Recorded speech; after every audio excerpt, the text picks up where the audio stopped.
2013 সালের 29শে ডিসেম্বর ঢাকার গুলশানের 79 নম্বর সড়কের ফিরোজা ভবনের চারপাশ জুড়ে তখন টানটান উত্তেজনা।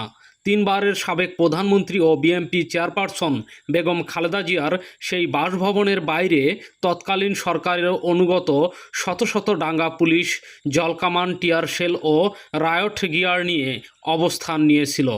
দেশের অন্যতম শীর্ষ এই রাজনৈতিক নেত্রীর মার্চ ফর ডেমোক্রেসি কর্মসূচি নস্যাৎ করতেই ফিরোজার মূল ফটকের দুই পাশে আড়াআড়িভাবে বালু ও ময়লা বোঝাই বড় বড় ট্রাক দিয়ে অবরুদ্ধ করে রাখা হয়েছিল।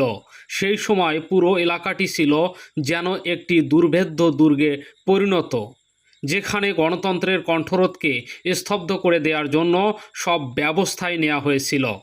সেই অন্যায় ব্যারিকেড ও অবরুদ্ধ পরিস্থিতি ভাঙতে ক্ষুব্ধ বেগম খালেদা জিয়া যখন নিজের বাড়ির গেটের সামনে এসে দাঁড়ান, তখন প্রোটোকলের তোয়াক্কা না করে একদল অতি উৎসাহী পুলিশ কর্মকর্তা সাবেক প্রধানমন্ত্রীর সঙ্গে অত্যন্ত অশোভন আচরণ শুরু করেন।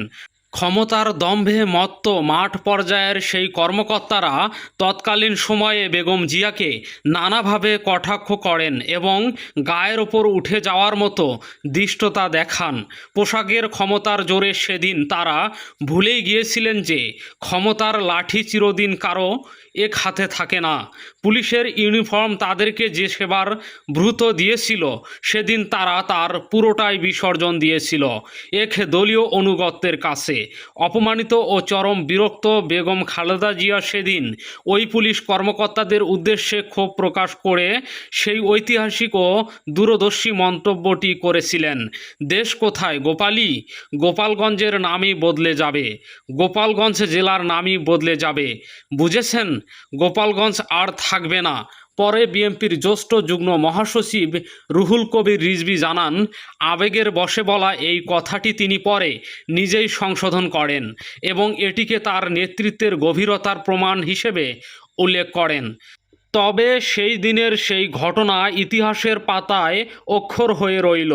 সময়ের আবর্তনে 2024 সালের ছাত্র জনতার ঐতিহাসিক মহাবিপ্লবের পর 2026 সালের এই জুলাই মাসে এসে দম্ভের চড়া মাশুল দিতে হচ্ছে সংশ্লিষ্ট কর্মকর্তাদের। স্বরাষ্ট্র মন্ত্রণালয়ের জননিরাপত্তা বিভাগের একটি উচ্চ পর্যায়ের প্রজ্ঞাপনের মাধ্যমে বিসিএস পুলিশ ক্যাডারের কয়েকজন বিতর্কিত শীর্ষ কর্মকর্তাকে একসঙ্গে বাধ্যতামূলক অবসরে পাঠানো হয়েছে। এই তালিকায় সবচেয়ে আলোচিত ও বহুল চর্চিত নামটি হল বাংলাদেশ পুলিশের অতিরিক্ত ডিআইজি ডক্টর শামসুন নাহার। তার পাশাপাশি আরও কয়েকজন কর্মকর্তা রয়েছেন যারা অতীতের স্বৈরাচারী আমলে তাদের কর্মকাণ্ডের জন্য ব্যাপক সমালোচিত হয়েছিলেন। সাধারণ সমাজ ও তৃণমূলের মানুষ এই সিদ্ধান্তকে স্বাগত জানিয়ে বলেছেন, এটি কেবল সাধারণ কোনো প্রশাসনিক বদলি বা প্রক্রিয়া নয়, বরং এটি অতীতের অন্যায়ের একটি নির্মম ও ঐতিহাসিক পরিণতি। ক্ষমতার অপব্যবহার করে যারা দেশের একজন শীর্ষ নেত্রীকে অশ্রুসিক্ত করেছিলেন, সরকারি চাকুরি আইন 2018 এর 45 ধারা অনুযায়ী জনস্বার্থে সরাসরি রাষ্ট্রপতির আদেশে তাদের কর্মজীবনের কফিনে শেষ পেরেকটি ঢুকে দেয়া হলো। এই সিদ্ধান্তের মাধ্যমে নতুন বাংলাদেশের প্রশাসন স্পষ্ট বার্তা দিয়েছে যে অনিয়ম ও অন্যায়ের কোনো স্থান আর থাকবে না। টেবিল থেকে শামসুন নাহারের ফাইলটি খোলার পর তার জীবন বৃত্তান্ত বা সিভির দিকে তাকালে যে কেউ চমকে উঠবেন। প্রথম দেখায় তাকে একজন অত্যন্ত মেধাবী ও সফল পেশাজীবী মনে হবে। ঢাকা বিশ্ববিদ্যালয়ের রাষ্ট্রবিজ্ঞান বিভাগ থেকে স্নাতক ও স্নাতকোত্তর সম্পন্ন করার পর তিনি যুক্তরাজ্যের ঐতিহাসিক বার্মিংহাম বিশ্ববিদ্যালয় থেকে MBA ডিগ্রি অর্জন করেন। এমনকি 2021 সালে ঢাকা বিশ্ববিদ্যালয় থেকে PhD ডিগ্রি লাভ করেন তিনি। বিশ্ববিদ্যালয় জীবনে তিনি বাংলাদেশ ন্যাশনাল ক্যাডেট কোর বা BNCCর সঙ্গে যুক্ত ছিলেন। সেখান থেকেই মূলত পুলিশ বাহিনীতে যোগ দেওয়ার অনুপ্রেরণা পান। BCS পুলিশ ক্যাডারে যোগ দেওয়ার পর দেশের বিভিন্ন জেলায় গুরুত্বপূর্ণ দায়িত্ব পালন করেছেন তিনি।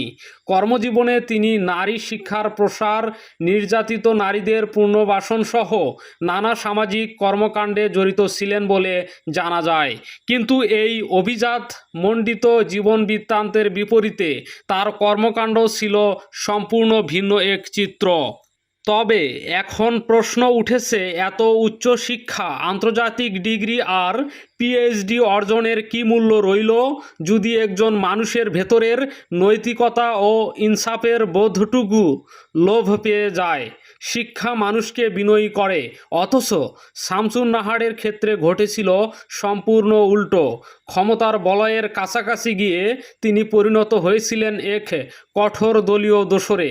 গুলশানের সেই ঐতিহাসিক বালুর ট্রাকের ব্যারিকেড এবং বেগম জিয়ার ব্যক্তিগত সীমানায় জোরপূর্বক প্রবেশের অন্যতম পরিকল্পনাকারী ও তথাকথিত গোপালী সিন্ডিকেটের সামনের সারির মুখ ছিলেন এই শামসুন নাহার। সচেতন নাগরিকরা বলছেন, শুধু বাধ্যতামূলক অবসরে পাঠানোই এই অশোভন আচরণের চূড়ান্ত শাস্তি হতে পারে না। একজন পিএইচডিধারী উচ্চপদস্থ পুলিশ কর্মকর্তা যখন দেশের 3 বারের সাবেক প্রধানমন্ত্রীর সঙ্গে রাজনৈতিক ক্যাডারদের মতো আচরণ ও ধাক্কাধাক্কি করতে যান, তখন তা পুরো পুলিশ বিভাগের ভাবমূর্তিতে এক বড় কলঙ্কের দাগ এঁকে দেয়। একজন পুলিশ কর্মকর্তার প্রধান দায়িত্ব হলো জনগণের সেবা করা এবং আইনের শাসন প্রতিষ্ঠা করা, কিন্তু তিনি সেদিন তার সেই কর্তব্যকে পদদলিত করেছিলেন। সোশ্যাল মিডিয়া থেকে শুরু করে দেশের সচেতন রাজনৈতিক মহলে এখন এই খবর বেশ জোরে সোরে চাউর হচ্ছে। এই নারী পুলিশ কর্মকর্তার জন্য কেবল অবসরের চিঠি শেষ কথা নয়, তার জন্য সামনে অপেক্ষা করছে আরও কঠিন ও দৃষ্টান্তমূলক শাস্তি। ভেতরের নির্ভরযোগ্য সূত্র অনুযায়ী প্রধানমন্ত্রী তারেক রহমানের নেতৃত্বাধীন নতুন সরকার স্বৈরাচারের দোসরদের সহজে পার পেয়ে যেতে দিতে নারাজ।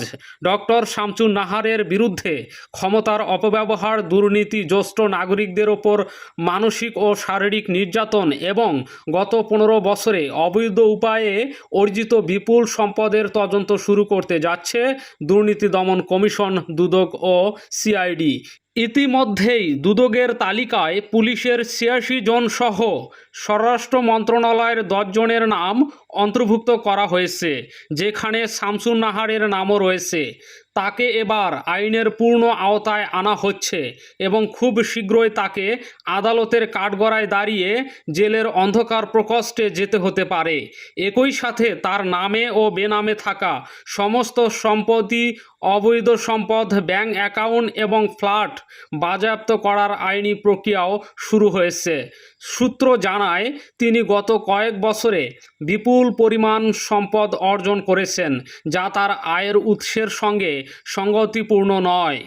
যেহেতু ইতিমধ্যেই 1/11-এর পর এবং পরবর্তী আমলগুলোতে সাবেক প্রধানমন্ত্রী শেখ হাসিনা সহ গুলশানের সেই ঘটনায় জড়িত একাধিক কর্মকর্তার বিরুদ্ধে হত্যাচেষ্টা ও নাগরিক অধিকার হরণের মামলা দায়ের করা হয়েছে, তাই শামসুন নাহারের এই কড়া আইনি ফাঁদ থেকে বাঁচার কোনো লুপহোল বা পথ খোলা নেই। আদালতও এই ধরনের অপরাধের জন্য কঠোর শাস্তির দিকে ইঙ্গিত দিয়েছেন। শামসুন নাহারের এই পতন মূলত বাংলাদেশের পুলিশ বাহিনীর একটি অন্ধকার অধ্যায়ের সমাপ্তির প্রতীক। এই ধরনের পুলিশ অফিসারদের যদি এখনই কঠোর ও দৃশ্যমান শাস্তির মুখোমুখি করা না হয়, তবে ভবিষ্যতে রাষ্ট্রের প্রতিটি বিভাগে এমন আরও অনেক অহংকারী দানবের জন্ম হবে।